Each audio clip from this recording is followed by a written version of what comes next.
Hi there, I'm Jen Tardy. I am your career success coach, and welcome back to a whole new video. Now, this video is a little tougher to do, but it builds off two other videos that I've talked about. One is one of our most popular videos, which is Signs of a Poor Manager. The other one is Signs of a Great Boss, right? And in one of those signs of a great boss, I talk about how a great boss creates a great workplace environment. And so in this video, which is likely the part 3, it's signs that you're working in a toxic workplace environment. Okay, and so if you're watching this video, you're interested in knowing those signs, so I don't want to belabor the point. Let's get started.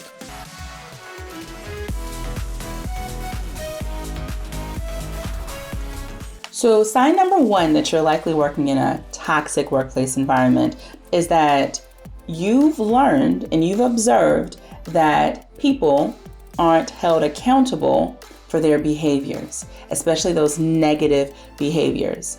And so you're working at an organization that likely is looking more at intent.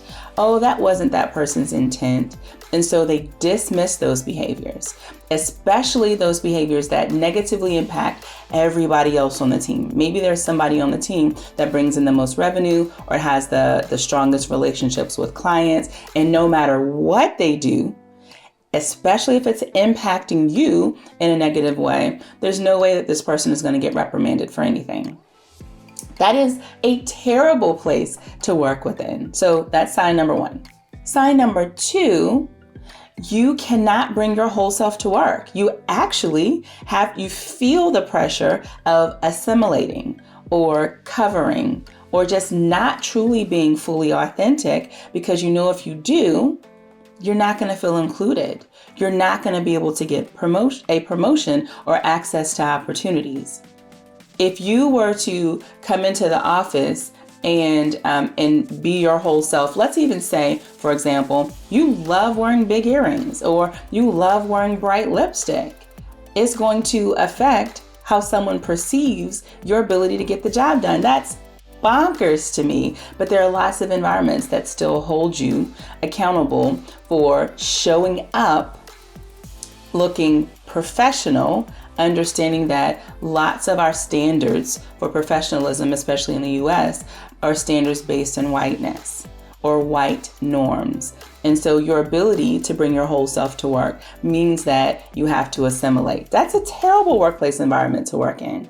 Sign number 3 that you're likely working in a toxic workplace environment is that you're constantly getting overlooked, put on hold for new opportunities with no idea as to why or how to change that. You don't have any control over your own career path because you're constantly being told that there's always something. There's something that needs to happen. It feels very abstract and outside of your control to be able to fix and shape so that you can get to the next level. As a matter of fact, maybe you're working in an organization where you have no clue how people are getting new opportunities, because it's all sort of happening behind the scenes with all of these unwritten rules that certain people have access to, but maybe you don't have access to. I can't imagine working in an environment like that. Sign number 3, your issues are not taken seriously. So maybe you've just had a bad experience. Maybe you were in a team meeting and someone made a statement that felt like a microaggression. You take that experience and you share it with your boss. Your boss spends more time trying to convince you that the person who did that, oh, I know them, they're a good person, that wasn't their intent. Or maybe if you had a little more perspective, like a little more perspective means X, Y, and Z, like trying to change your mind, or even try to say, well, are you sure that that's exactly what happened? Or are you sure that that's what they meant to do? That it can begin to feel like gaslighting, as opposed to hearing you and understanding your experience and helping you to find resolve to whatever you've just experienced. That's also not a great workplace environment to work in either. I'm very curious about what some signs that you've experienced related to a toxic workplace environment. meet me in the comment section. Drop me a comment and let me know about some of those experiences that you've had. Here's a very important point that I want you to lean in a little bit. Like, lean in, because I don't want you to miss this. I've come across a lot of clients that have unfortunately overstayed their welcome in a toxic workplace environment. And there are so many negative downstream implications of overstaying your welcome.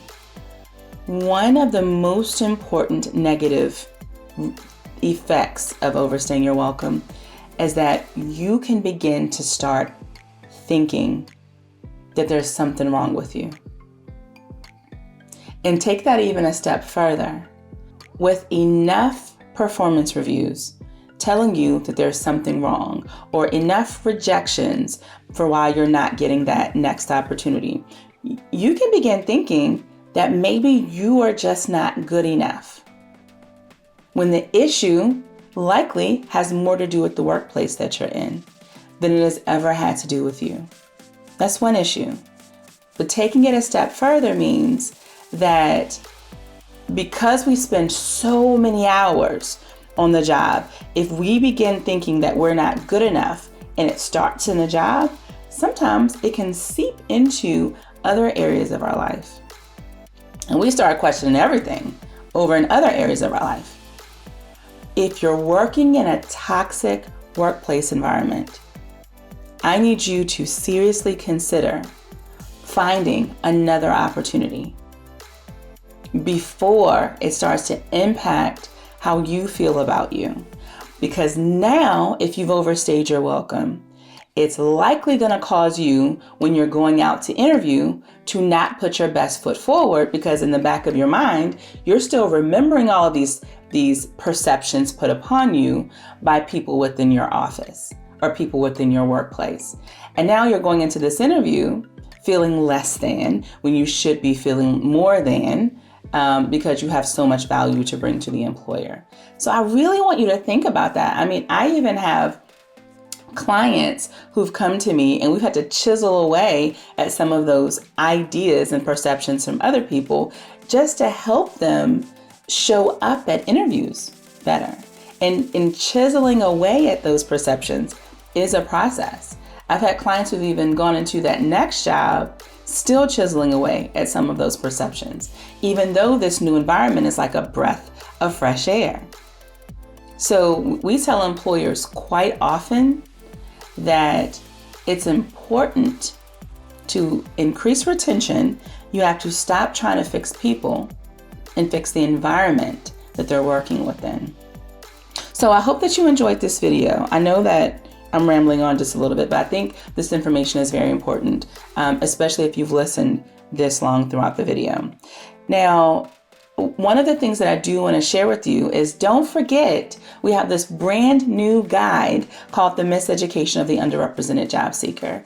And it's the top 10 areas where I've seen that historically underrepresented job seekers have been miseducated, have been, these myths and all of that. I'm debunking that in this guide. I want you to check it out. Click on the link, download it, read it, and apply it, because I think it's going to be very good for you while you're on your job search. So that's all that I have for you today. I'm Jen Tardy. I'm your career success coach. I'll see you in the next video.